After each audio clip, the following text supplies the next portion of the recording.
There we go. Okay.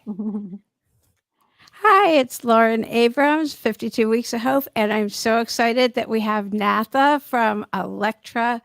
Oh my gosh, I just got the name of your astrology. Oh, Electra yeah, astrology. Yeah, electroastrology. yeah, You yeah, got yeah. it. Here, and if you didn't get a chance to see her episode, it's amazing. And we get to talk about a few of the things that everything is happening for your highest good. And she has the best YouTube channel and weekly updates. So if you don't get that, and first, let me let you introduce yourself.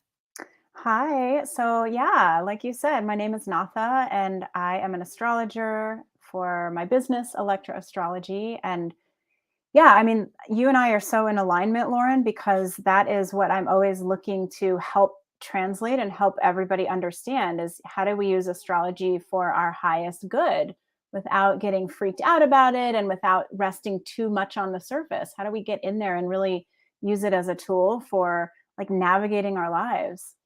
Yeah, and this week's your YouTube at the end of it, and you're talking about the planets, the alignment, and everything. And even if you know nothing about that, at the end of that, you say, "And this is a good time if money wasn't an issue, and you could do anything you wanted. What would that be?" But I feel like that should always be the question, Yeah.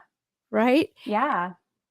So why is this a good time? Although I think it should always be a good time to be working towards that at least. Yeah. Well, we have, what the astrology, what's happening right now is that we're all being asked to really evolve and evolve towards the things that really bolster our sense of worthiness and self-worth.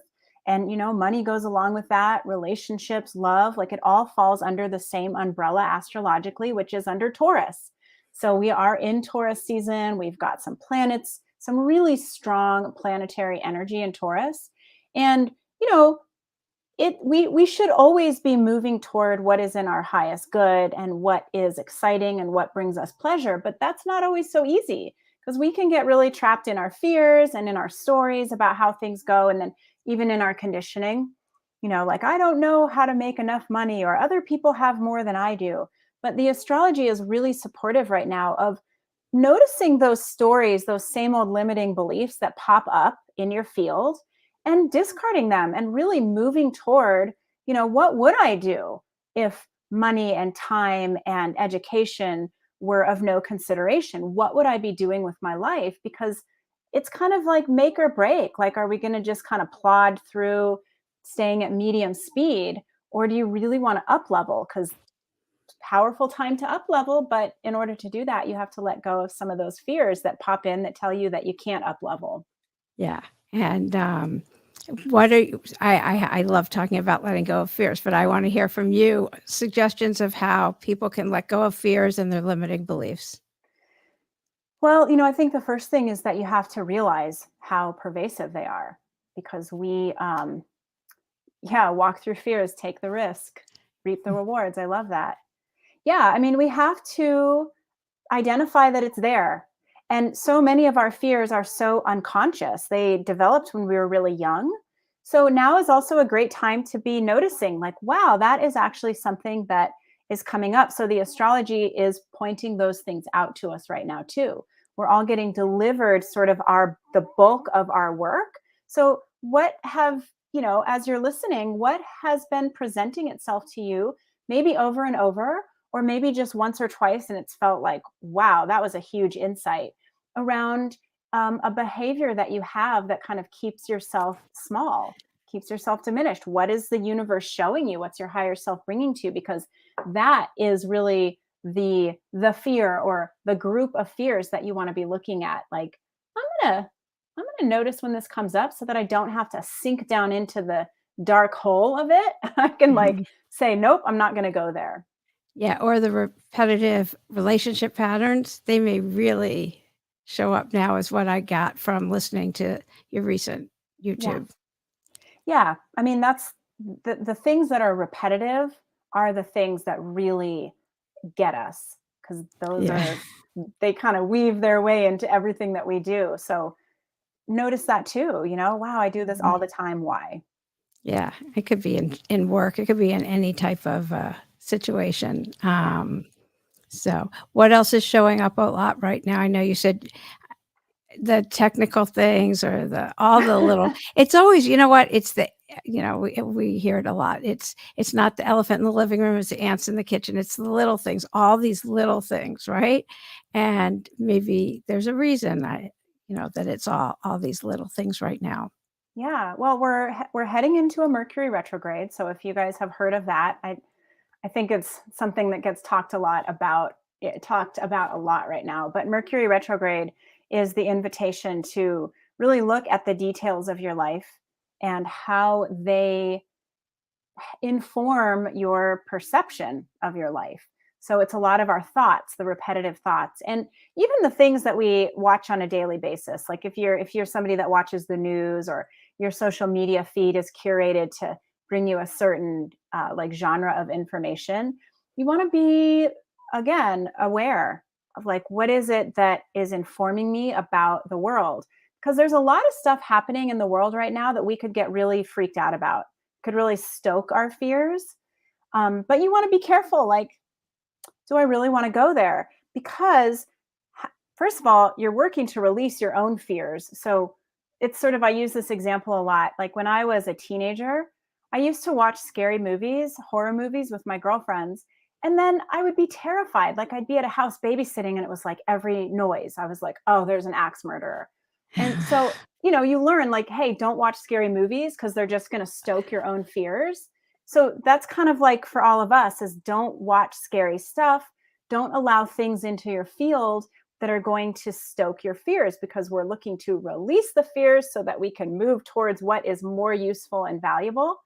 And so this Mercury retrograde is going to be helping us identify what are the things that sneak into my field, into my life and my conversations, that always leave me feeling like, oh, I don't I don't like that. Whether it's gossip or watching the news, all of the clickbait, like just be really awake and aware of the Mhm. impact of the world out there on your own consciousness, because you want to be growing, not um, huddled in the corner like, Yeah. it's an axe murderer. Yeah, exactly, a good analogy, and I like to create a white light around me, and now I was thinking it was you that said this, but now I'm thinking it was, somebody else who vibrates also at a very high frequency, who said she creates a rose-colored light around her. I was like, "Oh, that's so great." So I guess we can create whichever color works for us, so,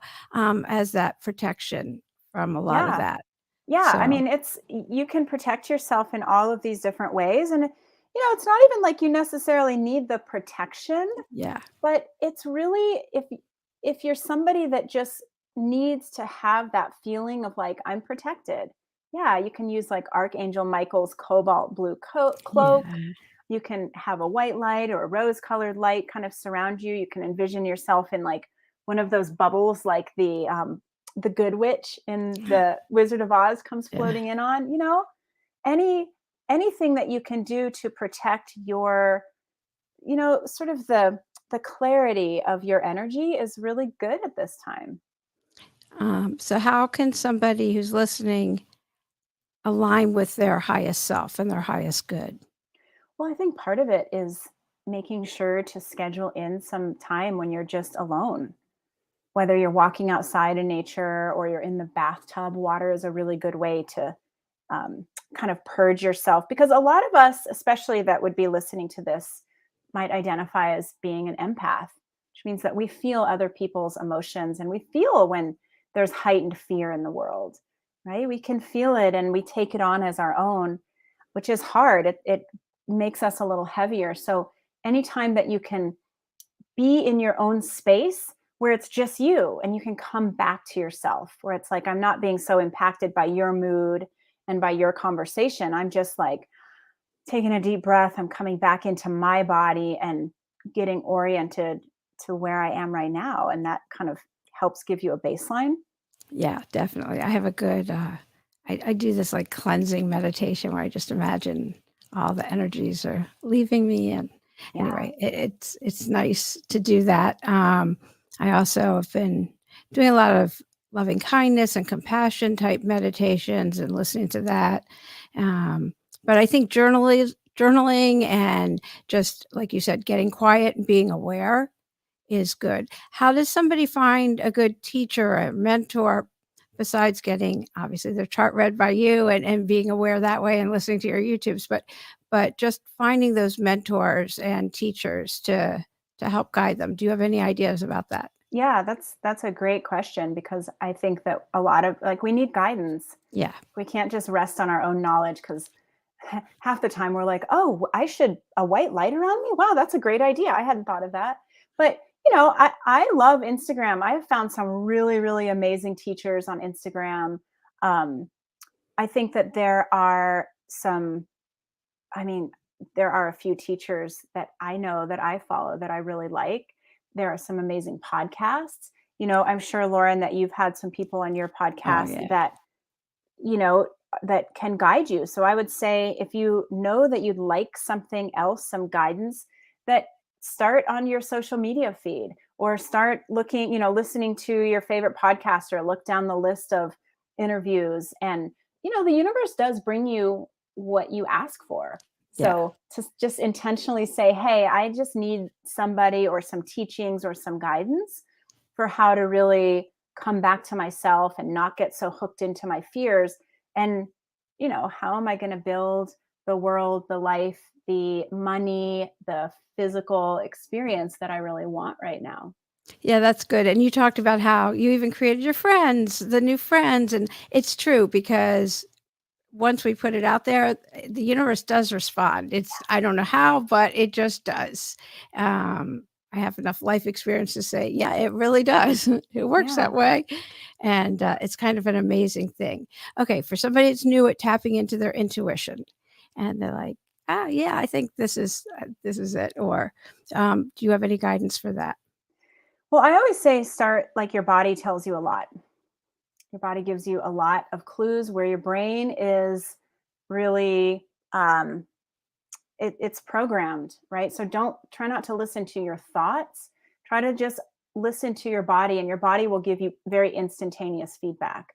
So if something doesn't feel right, or you get a contraction, sometimes when I'm in a reading with a client and they're trying to make a decision, I'll give them both versions of the decision. And what does it feel like when you think about taking the job?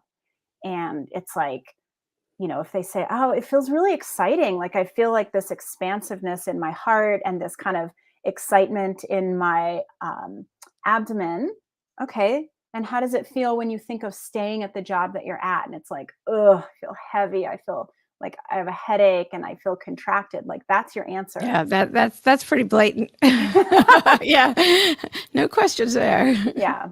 Yeah, that's good.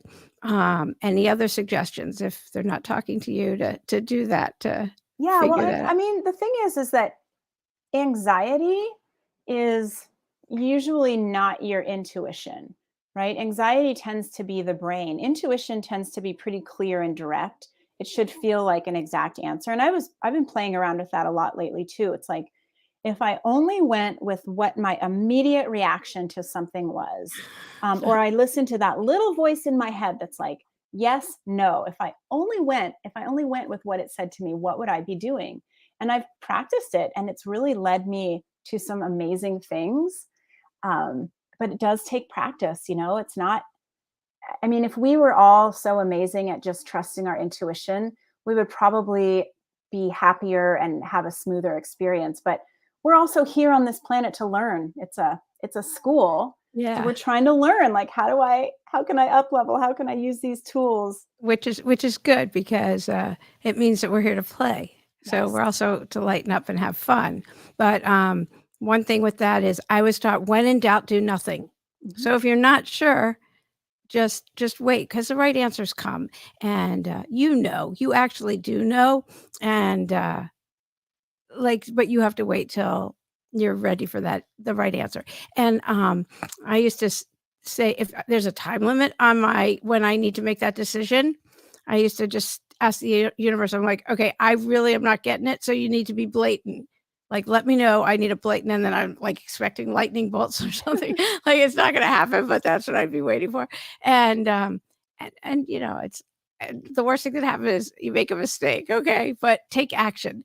Like, you gotta take action. Life's about action, not sitting still. Yeah. Yeah, and you make a really good point. It's like when you know, you know. Yeah. So if you're not at a place where you have that direct answer, then you know that you need a little more time, and sometimes we don't have the time, so that's when you start asking like, "Okay, Yeah, send me a yeah. sign, I send me the know. answer," you know? Yeah. Yeah, totally. Oh, this is so great. So for anyone again, that hasn't listened to the episode, it's so good. I had friends call me up and go, "Oh my god, I love her." I go, I know, it's so good." We talked for so long after we were done Yeah. recording, so yeah, it's Yeah, I love it. we're definitely like I've actually worked with quite a yeah. few of your people who found me through your podcast who are like, "Ooh, I wanted to get a reading with you after I listened." Oh, So, that's so great. Yeah, yeah, so I didn't even know, but, I love that. Oh, that's so good. So, of course, all of Natha's information is, well, if you know this, it's all listed under yeah. wherever you click to get this, and it's on the website and at the podcast, everything. And, any last words you wanna say? Yeah, I mean, I would just say like these are really exciting times. So anytime that you find yourself slipping into that stressful, like, oh my God, what am I going to do? This is never going to get better. Just remind yourself like that's the fear. It's coming into sabotage and it's not actually the reality because we have so much astrological energy that's here to help us transform everything about our lives that we don't like. So of course, some of that is like, it's like when you upgrade your house, moving is not fun. Nobody likes to move, but at the end, you're like, "Ooh, now I'm in this big, gorgeous, light-filled house." So it's kind of like that. It's like, if you're in a place where you need to make a move, yeah, the move is going to be difficult, but you're going to end up somewhere better. So just don't lose sight of that. Yeah. Oh, that's so good. And everything really does work out. It just Hmm. does. Just take the action. It's fear always rears its ugly head right before. It's just, I think it's human nature going, oh my God, what am I doing? Just keep going. Keep Exactly. going. Doesn't matter what's going on. Just keep going. You're meant to do that. Yeah. Yeah, Definitely. I love Ah, that. yeah. So, oh, it was so fun to see you again. Yay. Well, thank you for having me and thank you for everybody listening. And what a year. What a time to be alive. Yeah, definitely.